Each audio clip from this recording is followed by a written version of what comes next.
In this section, we'll look at the presidency of Richard Nixon regarding Vietnam, which began in 1968, and we'll see how the war ended.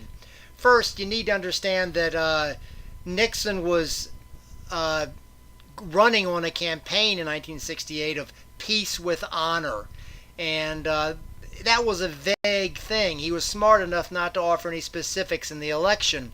The Democrats, while Johnson wasn't running, were sort of caught on the defensive. And so Nixon was appealing to the popular, the sentiment that the war wasn't good, but he wasn't said he's going to surrender. It was a way to please everybody. And with that sort of slogan, it helped him win the 1968 election.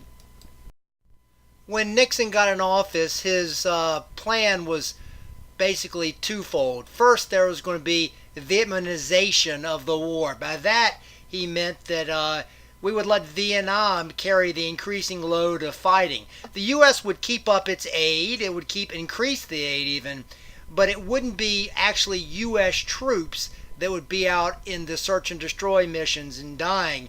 We would increase the aid and training and let the Vietnamese do the fighting. And the second part was Nixon was going to make a more coordinated direct negotiations with North Vietnam. In any type of attempts there had been earlier to negotiate, it had always been with the South Vietnamese negotiators. Now the U.S. under Nixon was going to try to negotiate alone with no other foreign nations. Undoubtedly to win some public support, but also according to his Vietnamization, Nixon quickly began a withdrawal of American combat troops.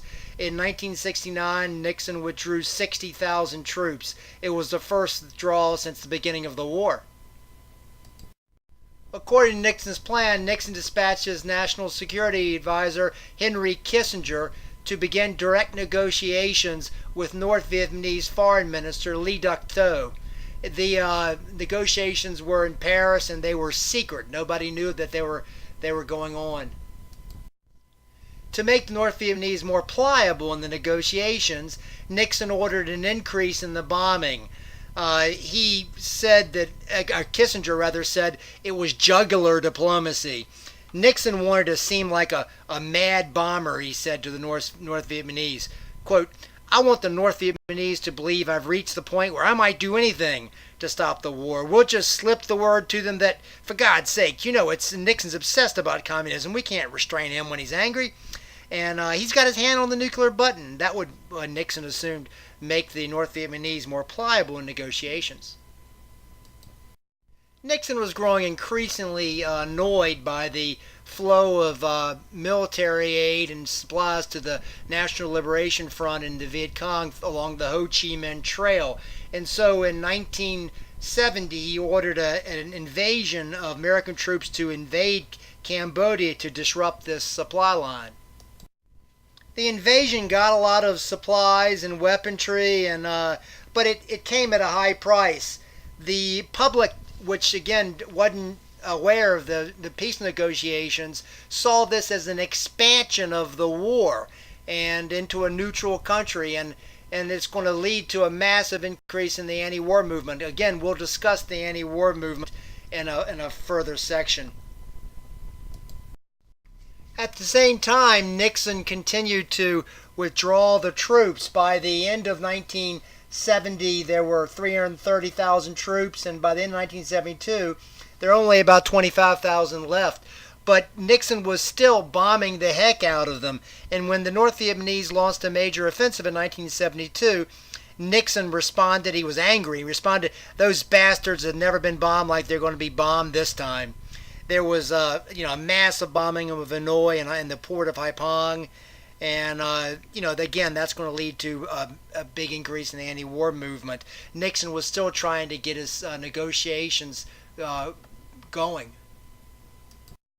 In fact, the bombing probably helped break an impasse in negotiations that were still ongoing in Paris.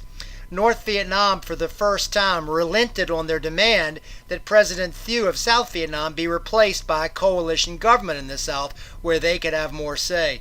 Le Duc Tho and Kissinger then reached a ceasefire agreement. It required all remaining U.S. troops to withdraw and provided for the return of all U.S. POWs. Giving in to the communist demands, the United States did allow North Vietnamese troops to remain in the South, which really upset President Thieu. The United States clearly just wanted out. With the agreement, Kissinger announced just before the 1972 election that, quote, peace is at hand. And this was obviously, gold for the 1972 election. The Democrats had elected an anti-war candidate, George McGovern, who wanted to pull out, and Nixon, it appeared before the election, had suddenly got out with peace with honor. And so it was a landslide victory for Nixon. After the 1972 election, there were still problems, however. Thieu really was upset because he said you can't have peace if North Vietnamese troops are still left in South Vietnam. He didn't agree with it. He thought America was just cutting and running. And at the same time, Le Duc Tho, sensing the South's increasing problems, pushed for even greater concessions. And the result was, it angered Nixon, and he responded with bombing at Christmas 1972 that became known as the Christmas bombing. Yet again, this would really anger public opinion. Once again, however, it did have an effect on many North Vietnamese, and Le Duc Tho finally agreed to the original ceasefire, stopping any type of new demands. The final peace treaty was signed on January 23, 1973. It was essentially the same one they'd agreed before the election, the one that before Le Duc Tho had started pressing for more demands. And it said that American troops would withdraw and provided for the North Vietnam to return all POWs. And it allowed, once again, for the North Vietnamese troops to remain in South Vietnam. It's interesting to note that on the same day the treaty was signed, Lyndon Johnson, the former president, died of a heart attack in Texas. Of course, while the agreement had been signed, the problem of Vietnam was still there. Thieu was very upset. He said sooner or later the North Vietnamese would resume their assaults. They're still in South Vietnam. They wouldn't honor the agreement. In any event, the hostilities for the United States had officially ended, and the first POWs were released, shown in this picture here. This includes a section on the Vietnam War during the Nixon administration.